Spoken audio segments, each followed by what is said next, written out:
Hi, my name is Jandra Sutton. I'm a digital marketer and author based in Nashville, Tennessee. I'm really excited to join the Build Book Buzz course, and I want to help by talking to you guys today about the best 3 ways that you as authors can streamline your social media presence to prevent overwhelm. I think you know what I'm talking about. Whether you're just starting off or you've been doing this for the past 10 years, it can be a lot to manage your social media presence. There's a lot of decisions that you have to think about. Do I use this platform? How many times a day do I post? What kind of pictures should I be posting? Should I use ads? And that can be a lot to manage, especially when you're trying to focus on writing a book maybe. So my first tip for streamlining your social media efforts is to focus them. You don't have to be everywhere at once. It's a common misconception that if you're using social media, you should be on every single platform. From Facebook to Twitter, Instagram, Pinterest, Tumblr, YouTube, you name it. There's a lot of platforms out there. And if you're on all of the platforms at the same time, it's very easy to spread yourself too thin. I like to tell my clients to focus on 1 to 2 platforms and start from there.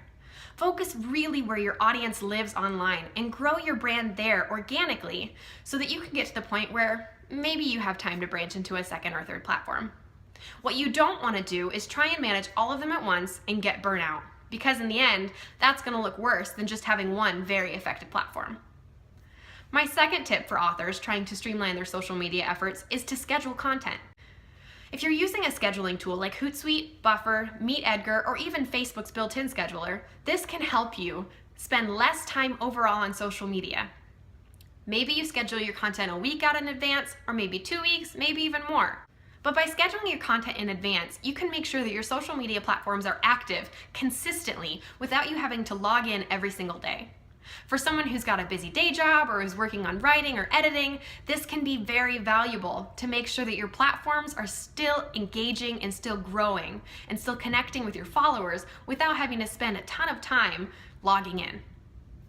And my third tip for authors trying to streamline their social media presence is to think about who you are as a brand.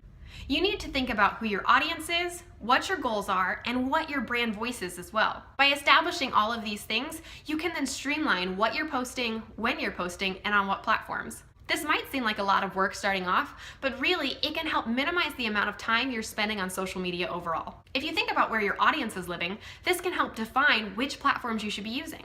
If you're a young adult author, you should probably be focusing on the platforms that are most popular with teenagers.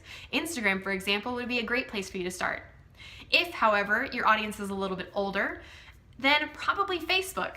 Also, establishing what your goals are and what your brand voice is can help define what you should be posting on social media. If you think about what types of content will be interesting to your audience, that will help you decide what you should be posting. A great way to do this is to look back at the posts that you've already made on social media. If you check out your Facebook or Twitter account, you can see your analytics and you can see which posts were most popular. From there, you can make an informed decision on what your audience is reacting to the most. That helps you, in turn, when you're scheduling content, figure out what types of content you should be sharing. Obviously, you want to pick the things that are engaging for your audience, the things that they really like to see. If you're just posting, buy my book, buy my book, buy my book, they're not going to buy your book. They're going to click unfollow. So I'm so excited to join the Build Book Buzz course, and I can't wait to dive into more ways on how social media can help you grow your brand online and reach new followers. So be sure to stay tuned, and I can't wait to join you for the rest of the course.